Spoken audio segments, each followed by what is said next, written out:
Thank you everyone for popping in. It's Ali from Ali Scraps. I'm sharing a layout that I've been working on, and I've been wanting to use some of the retiring papers.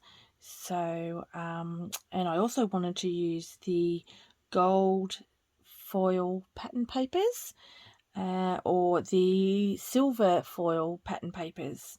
So I came up with this color combination, and I also, before I came up with this combination, I had the, where have we got? One of these. I'm just trying to think which one I've got loose. I came up with, prior to this, I came up with a different pattern. So I'm going to take you through what I've done and where, how I got to where I got to. So I started out thinking I was going to make a layout with the retiring lilac and this gold foil pattern paper, which they're absolutely beautiful. And I was trying to find something that it would go with. And I came up with the retiring pebble paper, the dark side, and then there's the light side. Now, I just couldn't get the combination right. I pulled out my Love of Colour book, which I've put into this binder, and I'll just quickly show you how I've used this book. So I've turned to the index where lilac is mentioned on page 28, and on page 28 it is suggesting that for lilac I could combine it with pewter or sapphire. I could use charcoal, linen, almond, toffee, sweet leaf, which is retired, peach, or lagoon. They are some of the better options. And looking at that, so obviously pebble's not in there. And then I thought, okay, so I'll go and look at pebble. So let me see if pebble, did I look at pebble? Pebble's page 80. Let's quickly look at pebble. Page 80, and it has emerald, which is retired, charcoal. Over here you've got pebble, almond, sugar plum, sapphire, sage. Okay. And then I started thinking about cool and warm tones.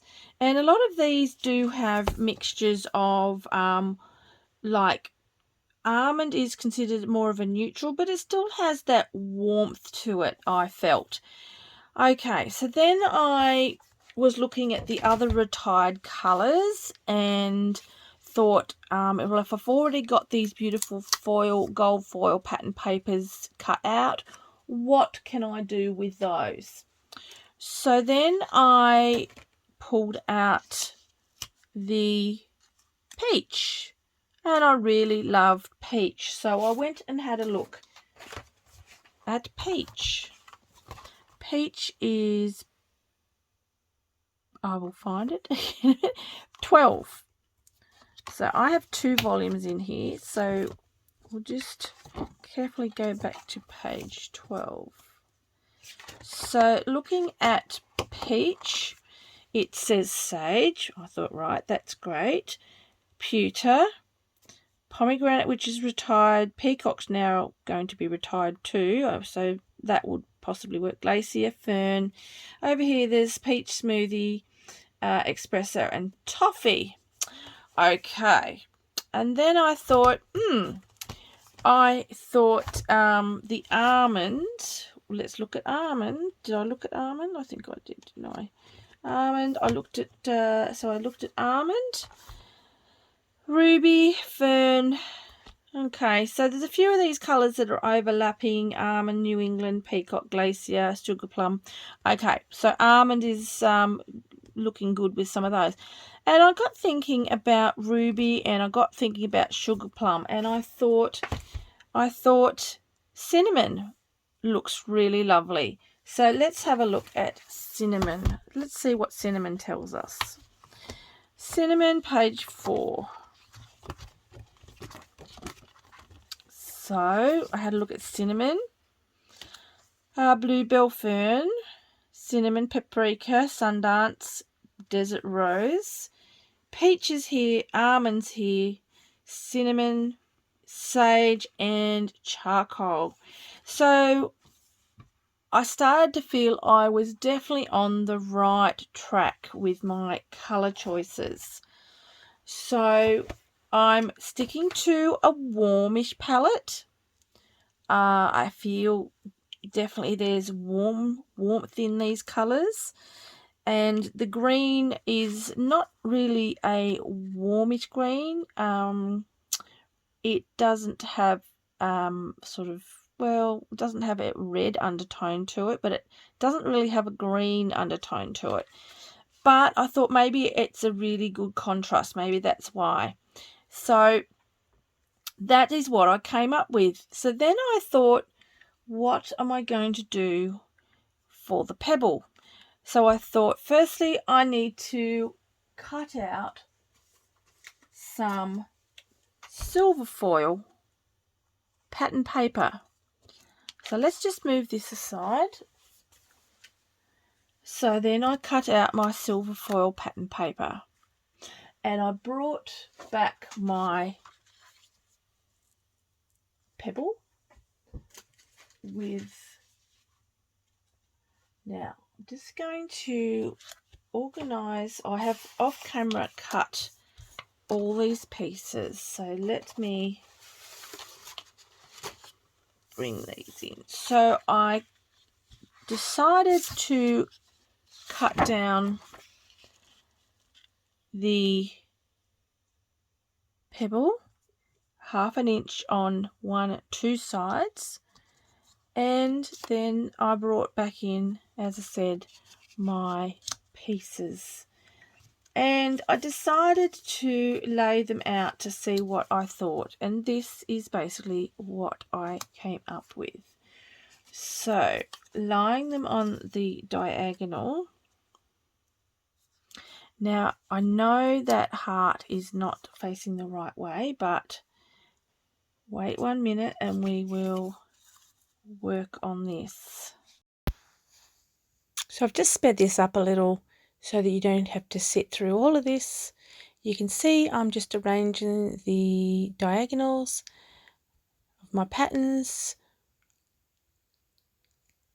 I'm working on 3 along the top row, 4 on the next row, alternating the pattern. It does take a little while to line this up.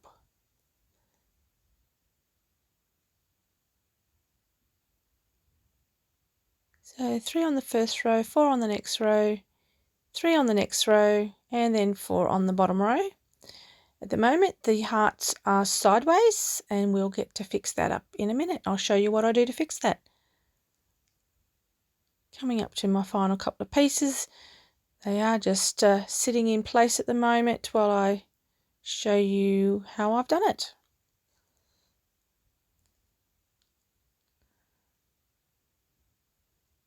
It'll be much easier when you put a layout like this together, because you will be able to stick the 2 layers together and lay them all out and then slowly tack them down. Okay, fairly happy with that. It's looking good. Alright, so as you can see, it is a bit sideways and the hearts are sideways. So what I'm going to do is show you how I fix that. Now this is just a suggested layout, just to show you how you could do any layout you want, and there will be some hexagonals that are totally covered that you can remove. You may as well use them for another project. And journaling box. And then that would allow me to basically take that one off as well. I thought I'd keep the embellishments really quite simple, and I would use the layered butterfly thin cuts and cut out some butterflies from the silver foil patterned paper. Now what I would do is the same that I did on the gold foil pattern paper layout, is to add a little bit of colouring to tie it in more with the layout. Now for this particular lilac layout in the silver, I am going to do a second page, which will basically look the same for the underneath section here. But for the right hand page, it's going to have a large butterfly and another small 2-layered butterfly. So I've just used the 2 layers with the large butterfly rather than doing all the layers. I've just missed out 1 layer, and I've done the 2 layers for this one too. And I'll use these to make my visual triangle on that page. So just wanted to share this idea with you and also show how I've been able to utilize the fantastic tool that we have of the Love of Colour book, and how I went through, and in my mind how I went through to find the colour range of product that I wanted, what that would work for me and my photos. I hope this has been of help to you. When I finish the page, this page, I'll be able to share this with you as well. And yeah, I hope you've enjoyed listening to my suggestions. So now I have taken a moment to try and lay them out where they should go, except I've realized I haven't turned around the leaves. So by turning around the leaves, I've also turned the whole layout just 1 turn, so it was actually like that. And to get the hearts up the right way, I have rotated that around, but obviously, yes, the leaves need to be turned. I think they look better if they're all turned the right way, even if you're going to be putting photo mats on there. It is nice to have them up the right way. Now, I didn't mention this earlier, but I did cut the hexagons out with the Cricut. I made my own file, and I use the stylus to do a scoring mark on the lilac cardstock. And you won't see it at a distance, but up close you may. So you can see just about 1/8 of an inch in, they have all got a score mark around them. So that just adds that little bit extra pattern to them.